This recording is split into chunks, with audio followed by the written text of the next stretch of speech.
Continuamos en La Venganza Será Terrible. Hoy estamos en los estudios de la radio sin público presente, pero atención, que mañana miércoles estaremos en programa en un lugar especial, en la Biblioteca Nacional.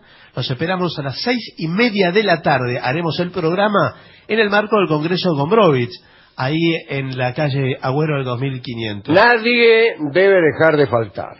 Por favor, ahí estaremos, 18:30. Y jueves y viernes, en el Caras y Caretas, a las 8 de la noche, en la calle Venezuela, 330. Muy bien. Vamos a ubicarnos en China, en el siglo XIV, y contaremos la historia de un emperador que se llamaba Zhu Di, y que nació en el año 1360. Pero, si bien se mira la historia, sucedió también en el siglo XV. Así que, bueno, digo para que no digan, ¿cómo? Cuando yo diga que algo pasó en 1408, si ese es el siglo XV, y van a llamar por teléfono. Bueno, el caso es que este muchacho, Zhu Di, era el hijo de Hongwu, el primer emperador de la dinastía Ming. La dinastía Ming, recordemos, fue la que expulsó a los mongoles de China. Los mongoles, Genghis Khan, después, cuando llegó Marco Polo, ya estaba el nieto de Genghis Khan en la China. Y Marco Polo medio ni se dio cuenta que no eran los chinos, sino los mongoles, con Kublai Khan. La ascensión de Zhu Di al trono imperial fue un lío, la verdad, que me da ganas de no contarlo. Es que los hijos del primer emperador Ming, Hongwu, eran 26 hijos. Imagínense, se murió el viejo, empezaron todos a pelearse, no, que voy a ser yo el emperador, ¿qué te pensás? En fin, todas esas cosas. Creo que pasan. le corresponde al mayor. Claro, eso es lo que decía el mayor. Bueno, claro. Pero todo lo demás no.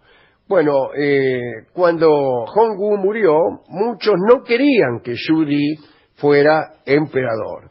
Y le mandaron asesino, le mandaron. Dice, si lo matamos no va a poder ser emperador este muchacho. El príncipe Zhu Di abandonó su residencia y para que no lo mataran los asesinos, se convirtió en un vagabundo, se disfrazó. Dormía en las zanjas, sí. Donde no había zanjas, las cavaba él mismo y se ponía a dormir allí. Cuentan que fingió locura también. Se mostraba sucio y desalineado, irreconocible como príncipe de la línea imperial. Entonces los esbirros que venían a matarlo ignoraron aquel vagabundo aparentemente inofensivo. Poco después Zhu Di se volvió contra sus perseguidores. Ayudado por su guardia personal de eunucos. Sí. Buenas noches. Buenas noches, ¿qué tal? Zhu Di agrupó en secreto sus fuerzas para luchar contra quienes habían tratado de matarlo. Dice la crónica. Reunió 800 hombres en un parque que previamente había sido amueblado con gansos, para que con sus graznidos amortiguaran el rechinar de las armas y armaduras. Claro, imagínense. Sí, pero ¿cuántos gansos necesitan? Muchos gansos. Sí, señor, Prácticamente cada armadura, sí. 10 gansos. ¿10 por armadura? Sí. 10 gansos, ¿no? Empezó una lucha y al final ganó él, ¿no? Para hacerla corta, cuando Zhu Di apareció ante los muros de Nankín, que era la capital en aquel entonces, los eunucos le abrieron las puertas de la ciudad. Zhu Di se apoderó del trono del dragón y se proclamó emperador. ¿Y saben quién es el emperador? Papito. Papúa. En el año 1402. ¿Cómo? Eso es el siglo XV. siglo XV. Bueno, los principales aliados de Zhu Di fueron los eunucos. Sí. La mayoría eran mongoles derrotados algunos años antes. Creo que en 1368 fueron expulsados los mongoles y sobrevino la dinastía Ming. Tras la derrota ante los Ming, miles de jóvenes mongoles sufrieron la amputación de sus partes viriles. Discúlpeme que se lo diga de este modo. ¿Completamente? No lo sé.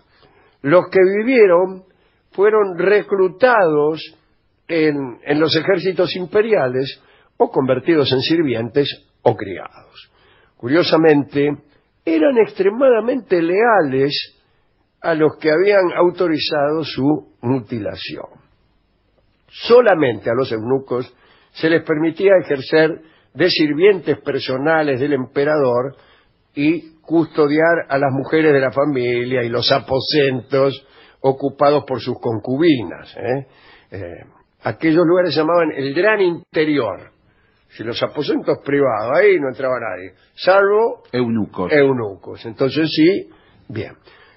Los emperadores, quise decir, y no lo logré, mantenían a miles de concubinas, miles es mucho, ¿no? Sí.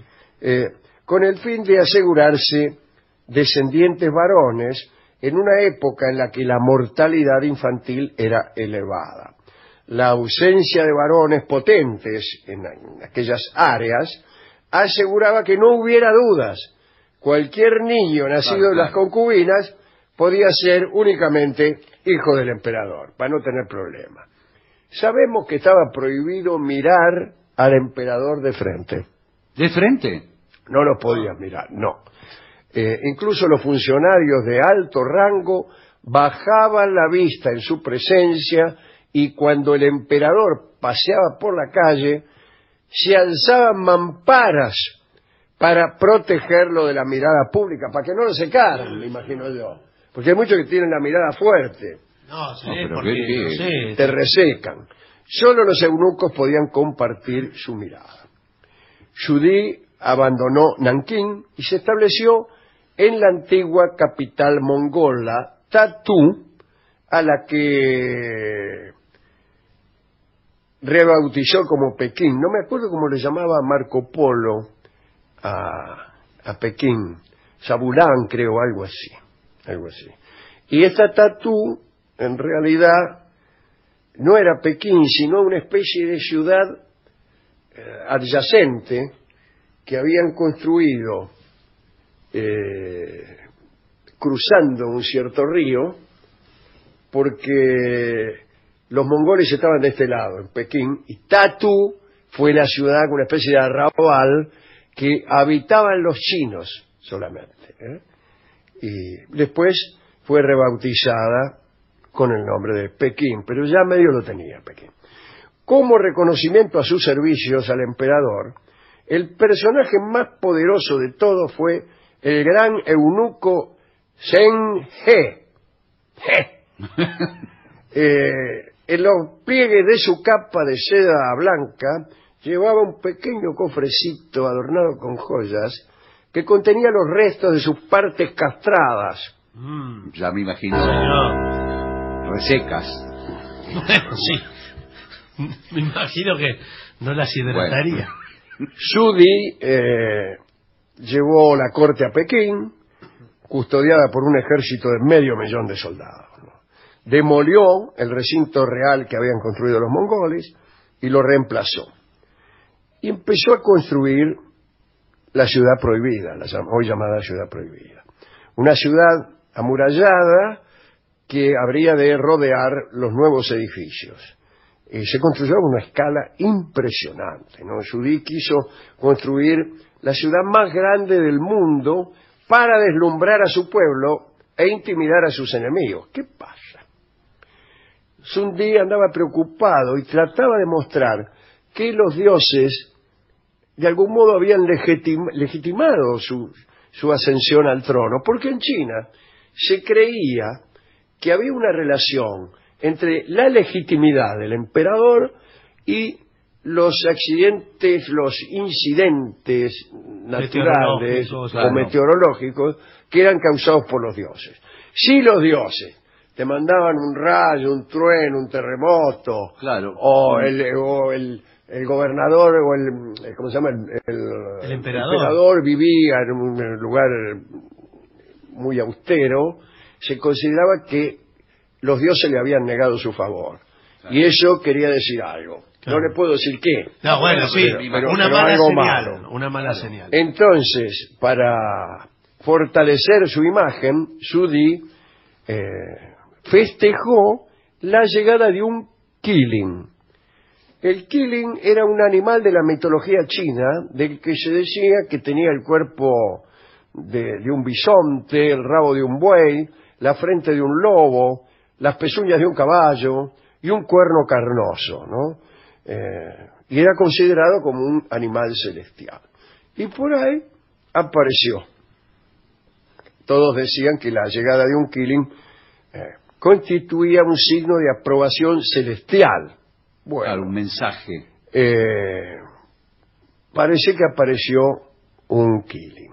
Igual, para decepción nuestra, debemos informar que aquel Killing era una jirafa. Ah, claro. Una jirafa cualquiera que fue capturado en África y disfrazada por el eunuco Senge, el del cofrecito. Pero igual sirvió, porque nadie había visto una jirafa. Pero le habrá pegado un cuerno. Para que ni se hubiera molestado en disfrazarla. Claro, ya la jirafa. ¿Quién conocía una parece jirafa? Un Killing. Sí. Ahí en China. Y bueno, la ciudad prohibida que empezó a construir este muchacho es todavía el mayor complejo palaciego del mundo. Cubre 72 hectáreas, ¿no? 72 manzanas. La construcción duró 15 años y requirió la participación de más de 1 millón de trabajadores. Los primeros edificios que encargó el emperador fueron los del gran complejo ceremonial, el Templo del Cielo, en el centro de la nueva ciudad. El tipo quería quedar bien con los dioses, ¿no? También mandó construir un observatorio. Zudi tenía un interés personal en la astronomía. En el primer año de su reinado, Zudi restauró la práctica nocturna de registrar las estrellas. Sus astrónomos cartografiaron unas 1400. Por las noches en su corte podía verse a centenares de funcionarios recostados en el piso, observando el cielo y haciendo anotaciones. No había telescopios. Claro. Qué difícil así. Así no se puede laburar. Bueno, sí, igual Si 1400. si no se apoya la ciencia, ¿dónde vamos No. a parar? El traslado de la capital de Nankín a Pekín obligó a desplazarse al norte a 10.000 familias con el fin de aumentar la población de Pekín. Bueno, no era que había 500.000 de soldados. Y claro, ¿para qué están? ¿Para qué están? Alimentar a los primeros trabajadores fue una tarea difícil. En ningún lugar cercano había la cantidad de cereal suficiente para hacer el marroco, ¿no? Se garantizaron bonificaciones tributarias para cualquiera que cultivara cereales en los alrededores de la ciudad. Ese es el valor que tiene el impuesto, que sirve no solo para llenar las arcas del Estado, sino también para hacer política. Es decir, si vos le das una bonificación a uno para que haga algo que le conviene al Estado, el tipo lo va a hacer. ¿Qué puede hacer un Estado que quiere que planten trigo? ¿Obligarlos con la policía que planten? No. Beneficiarlo con un subsidio, un descuento. Bueno, el caso es que esta medida igual fue insuficiente y el emperador decidió que había que reparar y ampliar el Gran Canal para que permitiera transportar cargamentos de cereales hacia el norte. El Gran Canal era una obra que ya a esas alturas tenía más de 1000 años. Y llegó Marco Polo y él pensó que era una obra de la actualidad china. Porque lo vio, ¿cómo? Gran Canal, empezó a describirlo. Nunca se le ocurrió que ya hacían 1000 años que estaba el Gran Canal. Bueno, empezaron con la ciudad prohibida. Casi todas las construcciones eran de madera, se talaron cientos de miles de hectáreas de bosque. Toda la región de Annam, que es la parte septentrional del actual Vietnam, fueron despojados de árboles, no quedó ni uno. El 2 de febrero de 1421, el día de Año Nuevo Chino, se inauguró la nueva capital. ¿Usted vio cómo es el Año Nuevo Chino? Cae cualquier día. No cae cualquier día, señor. Está todo bien. Pero lo que sí es cierto que es otro día distinto al nuestro. Bueno, se exigió a los enviados de todos los jefes de Estado que que habían acudido que se postraran a los pies de Sudi hasta tocar el suelo con la frente. Sí, pero hay imagínense que viene, qué sé yo, algún jefe de Estado, Sí. Trump, Sí. y le dice, no, se tiene que prosternar, No de ideas. Pero ahí agacharse hasta que toque los dedos, hay que la estar en cabeza con la estado frente. físico. Y parece que se presentó el hijo del viejo Tamerlán, el viejo jefe de los mongoles, y se postró ante Sudi, y el tipo le dijo, no es suficiente, no lo hizo bien, tiene que tocar el suelo con la Sí, frente. señor. La segunda vez lo hizo, tampoco, y la tercera vez que no está bien. Todo para qué, para fastidiar, Sí, sí. porque a los mongoles lo tenían montados Sí. entre ceja y ceja. Bien, también, además de la ciudad prohibida, Sudi designó a dos antiguos consejeros, Yao Guangxiao y Liu Qi, asistidos por 2000 eruditos, para que se hiciera cargo de un proyecto, preservar todo el saber conocido. Se trataba de la famosa enciclopedia que se llama Zhongle, creo, algo así, Zhongle. No me acuerdo ahora, ¿no? Acá no lo dice en este informe. Pero el resultado fueron 11.095 libros que salieron de aquella recopilación. 40 metros cúbicos tenía la enciclopedia. Bueno, llega la inauguración oficial de la ciudad prohibida. Hay un suntuoso banquete con todos los jefes de Estado, invitados, qué sé yo. Dice la crónica, el viaje al paraíso intelectual de Pekín ofrecía también a los enviados extranjeros numerosas delicias terrenales. Transportados en el suntuoso confort de barcos gigantescos, consumían los manjares y vinos más refinados y se deleitaban con las concubinas, cuyo único papel consistía en complacer a aquellos dignatarios extranjeros. Bueno. Conversación. Sí.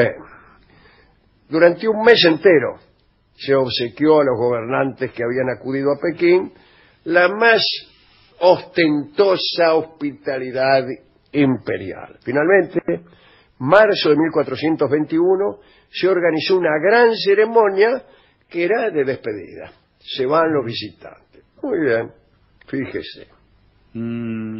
La noche del 9 de mayo de 1421 estalló una tormenta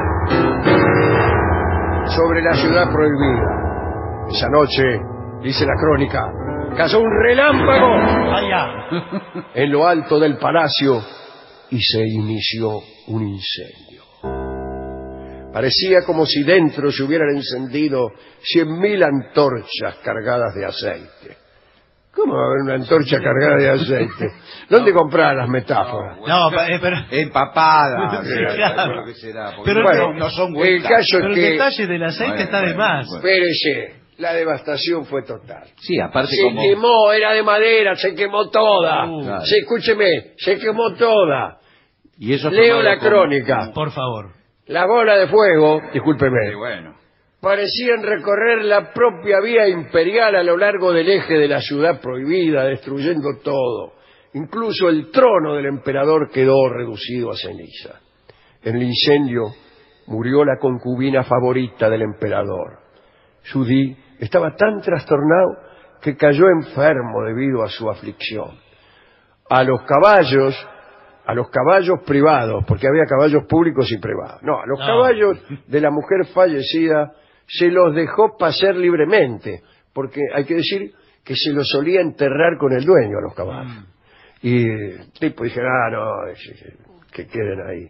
Se habían despejado o despojado inmensas zonas de árboles para construir enormes salas. Decenas de miles de artesanos habían trabajado durante años en los fabulosos aposentos. Se habían invertido enormes sumas de dinero en mármol y jade. Se había reconstruido el Gran Canal, como yo ya le dije, con el fin de transportar los cereales. Se había consumido el tesoro público hasta tal punto que los campesinos se habían visto obligados a comer pasto. Me parece. ¡Mozo! Señor.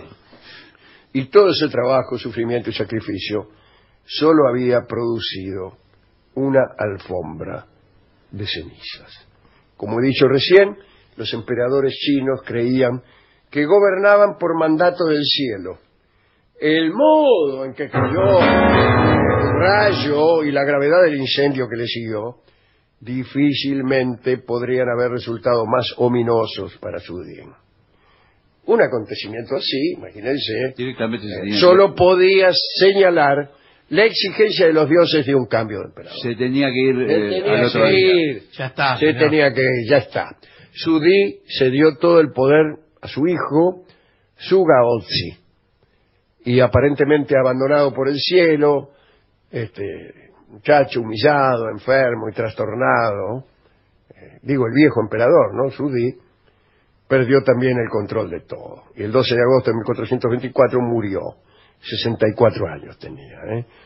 Algunas de las ollas del ejército se fundieron con el fin de fabricarle un ataúd y llevarlo de nuevo a lo que quedaba de la ciudad prohibida.